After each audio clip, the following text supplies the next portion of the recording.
ఓం శ్రీకృష్ణాయ నమః. చైతన్య మహాభారతము మొదటి పర్వము, ఆది పర్వము. హస్తినలు మంతనాలు. అతిలోక సౌందర్య సుషమాన్విత విశాలాక్షి ద్రౌపది పంచ పాండవులకు పరిణయమాడి పంచభర్తృక అయిందని చాలామంది రాజులకు తెలిసింది. పాండవులు సజీవంగా ఉన్నారని తెలిసి ఆ బాలగోపాలం ఆనందించింది. హస్తినాపురంలో విదురుడు ధృతరాష్ట్రుని వద్దకు వచ్చాడు. మహారాజా, నా హృదయం ఆనందంతో పరవశిస్తోంది. పరమేశ్వరుని అనుగ్రహం కురు సామ్రాజ్యంపై పుష్కలంగా ఉంది. కురు వంశాభివృద్ధికి సంబంధించిన సంతోషకరమైన వార్తను మీ చెవిలో వేయాలని వచ్చాను. పాంచాల రాజు ద్రుపదుని ప్రియపుత్రిక ద్రౌపది కురు సామ్రాజ్యానికి ప్రియాతి ప్రేమ కోడలయ్యింది అన్నాడు విదురుడు. ఆహా, ఏమీ నా భాగ్యము, నా అదృష్టమే అదృష్టము. విదుర, కని విని ఎరగని రీతిలో స్వాగతించండి. మణిమయ రత్నభూషణాలను సిద్ధం చేయండి. దాన ధర్మాది కార్యక్రమాలను నిర్వహించండి. ద్రౌపది దుర్యోధులను ఘనంగా ఊరేగిస్తూ రాజమందిరానికి తీసుకొని రండి. ఏర్పాట్లని సత్వరమే ముగించండి అన్నాడు ధృతరాష్ట్రుడు. మహారాజా, ద్రౌపది వరించింది దుర్యోధనుని కాదు, పాండవులను వరించింది. కుంతితో కలిసి పాండవులు ద్రుపదుని రాజమందిరంలోనే ఉన్నారు అని పిడుగులాంటి వార్తను ధృతరాష్ట్రుని చెవిలో పడేశాడు విదురుడు. ఆహా, ఏమి నా భాగ్యము, ఏమి నా అదృష్టము. పాండవులు కుంతి జీవించి ఉండటం ఒక విధమైన భాగ్యమైతే ద్రౌపది మా వంశోద్ధారకురాలు కావడం మరొక భాగ్యం. విదుర, ద్రుపదుడు తపోధనుడు, వారితో మన సంబంధం ప్రశంసనీయం. ద్రుపదుని బంధుజనము గొప్ప పరాక్రమానికి మారుపేరు. అట్టివారితో పాండు కుమారులు సత్సంబంధాలు పెంచుకున్నారు. ఇవన్నీ మన కురు సామ్రాజ్యాన్ని విస్తరింపచేయడానికి దోహం చేస్తాయి. కుంతి మహాసాధ్వి, ఇదంతా బిడ్డలకు ఆమె చలవే అన్నాడు ధృతరాష్ట్రుడు. జనమే జయ మహారాజా. ధృతరాష్ట్రుడు పలికిన మాటలన్నీ మేడి పండ్లే, నేతి బీరగాయలే. కళ్ళు లేకపోయినా గొప్ప నాటకాన్ని ఆడేశాడు ధృతరాష్ట్రుడు. ద్రౌపది దుర్యోధనుగా మాడిందని సంబరపడిపోయాడు. అది కాదు, పరిణయం ఆడింది పాండవులని తెలియగానే వాస్తవానికి అతని గుండె పగిలినంత పనైంది. మనస్సు మరిగిపోయింది, చిత్తం చింతతో కుమిలిపోయింది. కానీ ఇవన్నీ ఆంతర్యంలో అలలలాగా లేచిపడుతున్న ముఖములో ఏ మాత్రం కనిపించకుండా ప్రేమ పూరిత వచనాలు పలుకుతూ అభినయించడం ధృతరాష్ట్రునికి చెల్లింది. ఏ తచ్చుత్వాతు వచనం విదురస్య నరాధిపః ఆకారాచ్యతనాత్తం తుదిష్ట్యాదిష్ట్యేతి చాబ్రవీత్ అని వైశంపాయనుడు చెప్పాడు. దుష్టుడైన ధృతరాష్ట్రుని ఆంతర్యం విమల చతుడైన విదురునికి తెలియకపోలేదు. ధృతరాష్ట్రుని ఆంతర్యాన్ని, అభినయాన్ని వినీతుడైన విదురుడు అర్థం చేసుకున్నాడు. తాను కుక్క కాటుకు చక్కని మందును చిక్కగా మర్దనం చేశాడు. నిత్యం భవతు తే బుద్ధి ఏషా రాజంచతం సమాహ. రాజా, నీ బుద్ధిలో ఈ క్షణాన అందమైన ఆలోచన కదిలింది.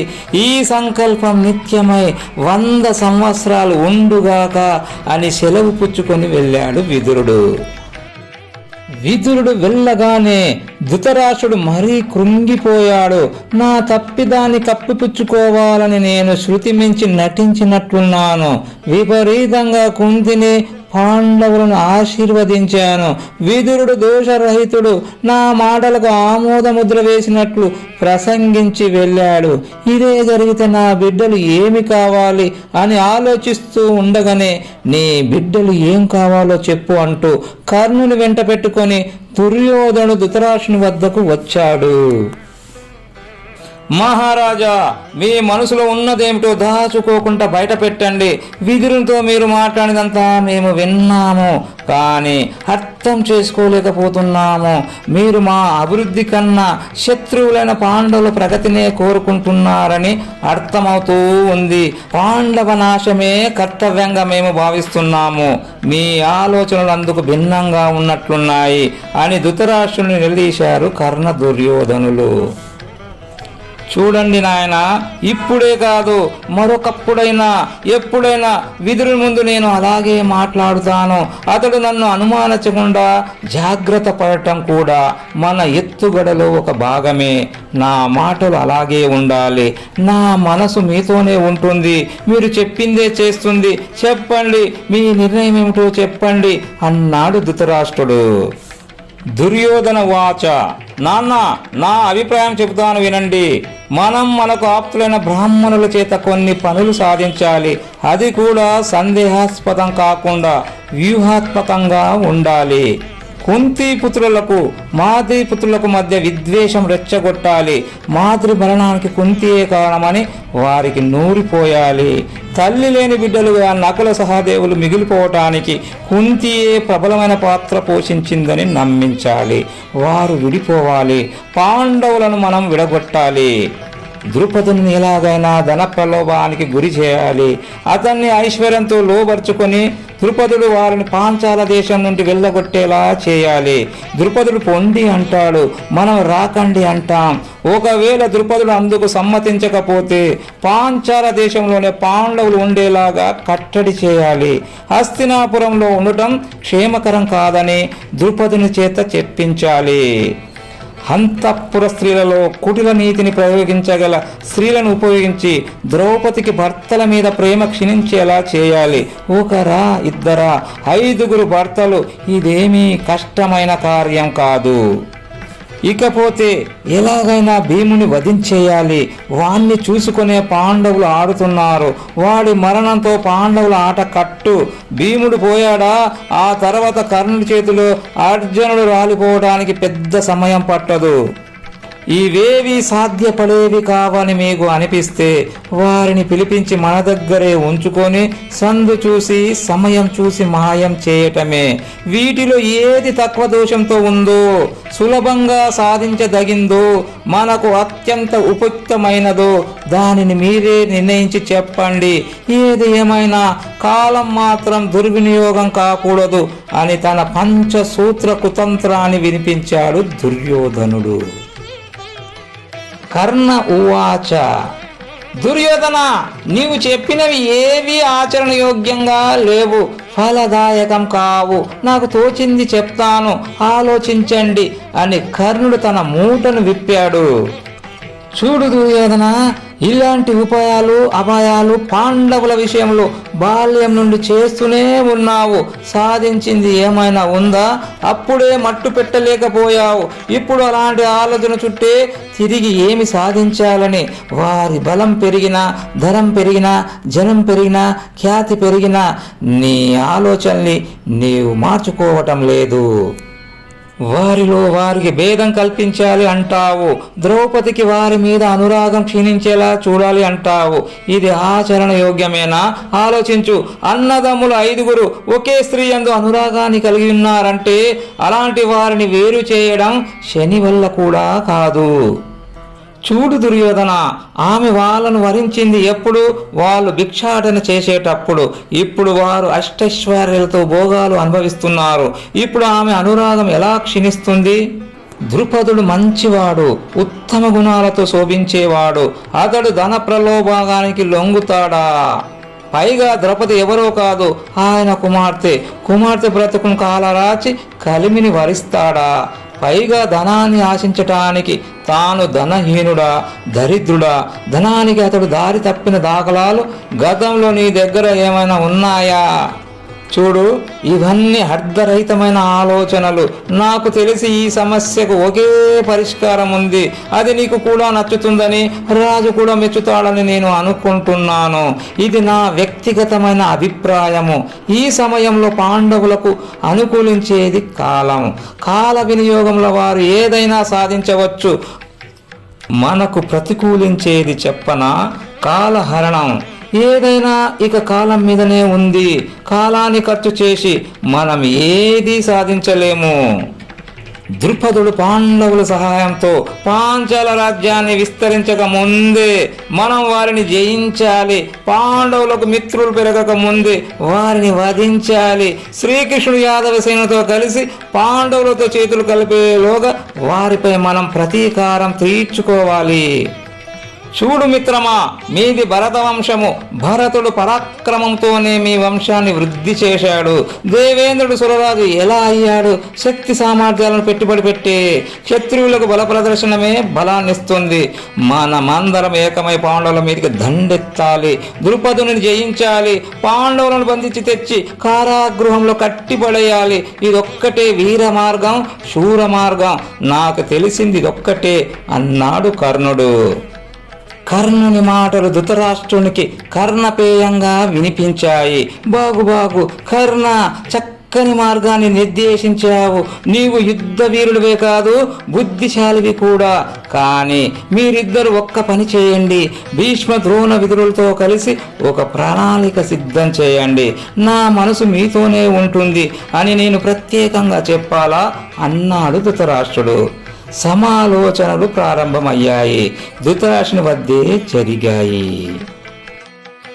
ఓం శ్రీకృష్ణాయ నమః. చైతన్య మహాభారతము మొదటి పర్వము, ఆది పర్వము, అస్థినలో మంతనాలు, పార్ట్ 2. భీష్ముడు: ధృతరాష్ట్ర, నీ బిడ్డలు పాండుపుత్రులు ఇరువురు మన బిడ్డలే. వారిపై నా ప్రేమ సమానంగా ఉంది. ఉభయులను రక్షించుట మన విధి. ఈ విషయంలో నీవు కూడా సమంగా వర్తించాలి. పాండవులతో పోరుకు దిగటము నాకు సుతరాము ఇష్టము లేదు. అర్ధరాజ్యాన్ని వారికిచ్చి ఆదరించటమే ధర్మం. దుర్యోధన, పాండవులు ఎవరో కారు, నీ సోదరులు. వారికి నీకన్నా ముందే ఈ రాజ్యంపై అధికారం లభించింది. ధర్మ ప్రభువులాగా పాలించి ప్రజల మన్నలను పొందాడు ధర్మరాజు. అధర్మంగా నువ్వు వాళ్ళను రాజ్యానికి దూరం చేశావు. అంత మాత్రాన రాజ్యంపై వారికి ఉన్న హక్కును హరించలేవు. నీవే కాదు, వారు బ్రతికి ఉండాలే కాని ఇంద్రుడు కూడా వారి రాజ్యాన్ని అపహరించలేడు. పాండవులు ప్రాణాలతో ఉన్నారు. దుష్టుడు పురోచనలు చేసిన నీచ కార్యానికి వాడికి తగిన ఫలమే ముట్టింది. కాని దుర్యోధన, ఆ పాపకృత్యం నీదేనని ప్రజలు అభిప్రాయపడ్డారు. ఆ రోజు నుండి ప్రజలకు నా ముఖాన్ని చూపలేక చాటేసుకుంటున్నాను. ఈ రోజు వాళ్ళు జీవించి ఉన్నారు. వాళ్ళను ఆదరించి అర్ధరాజ్యాన్ని వారికిస్తే వచ్చిన చెడ్డ పేరు పోతుంది. పైగా వాళ్ళ ప్రేమాభిమానాలు నీకు ఉంటాయి. లేదా ద్వేషాలే ప్రధానం అనుకుంటే మనకు కూడా కీడు జరగవచ్చు, యశస్సు క్షీణించవచ్చు. కీర్తి రక్షణమాతిష్ట కీర్తిర్హి పరమం బలం నష్ట కీర్తిర్మనుష్యస్య జీవితం యఫలం స్మృతం. దుర్యోధన, కీర్తిని రక్షించుకో.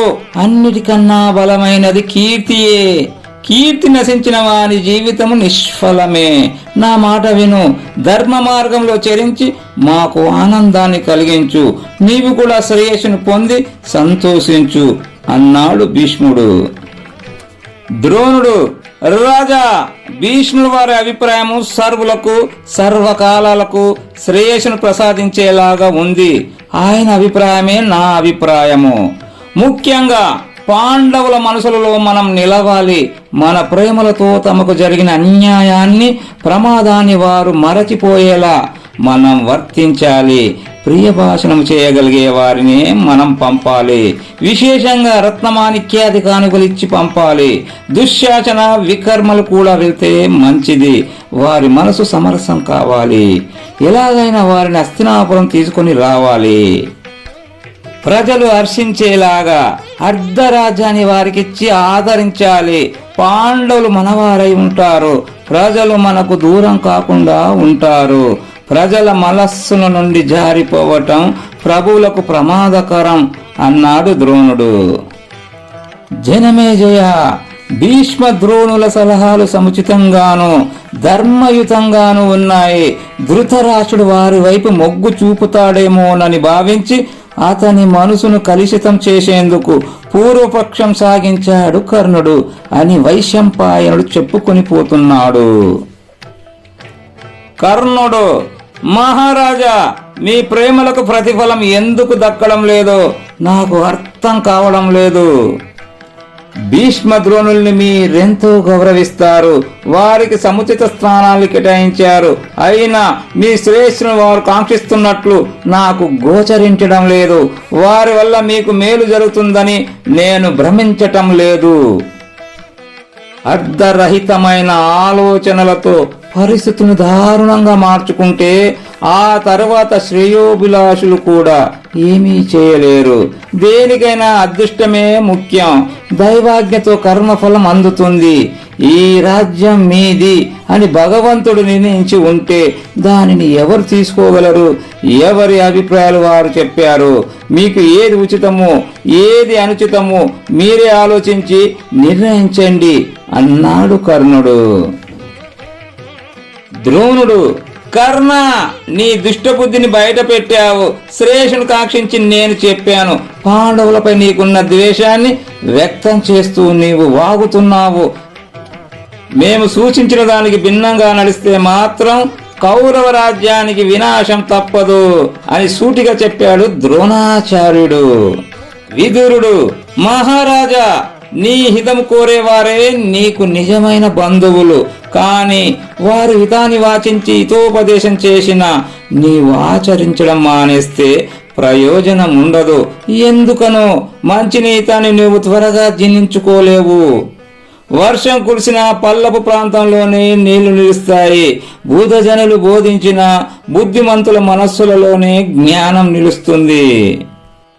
రాజా, భీష్మద్రోణుల కంటే మీ హితము కోరేవారు ఎవరున్నారు? వారు ధర్మాత్ములు, జ్ఞానవంతులు, కురు పాండవులపై సమదృష్టి కలవారు. ధర్మం విషయంలో వారు రామచంద్రుడికి గయుడికి సమానులని నా అభిప్రాయము. వారు సదా నీ శ్రేష్ఠునే కోరుతారు. నీవు కూడా వారిని గౌరవిస్తూనే ఉన్నావు. అలాంటప్పుడు వారి వల్ల నీకు హాని ఎలా జరుగుతుంది? వారు చెప్పిన ఒక మాట మాత్రం అక్షర సత్యం. పాండవులను ఎదిరించి జయించడం మాట్లాడినంత సులభం కాదు. బ్రతకాలని ఆశపడేవాడు ఎప్పుడు ఆ సాహసం చెయ్యడు. ద్రుపదునితో మన సంబంధాలు అంతంత మాత్రమే. ఇప్పుడు పాండవుల కారణంగా మహావీరుడైన ద్రుపదుడు మన పక్షమే అవుతాడు. పాండవులు బ్రతికే ఉన్నారని తెలిసి ప్రజలు వారిని చూడాలని ఉత్సాహపడుతున్నారు.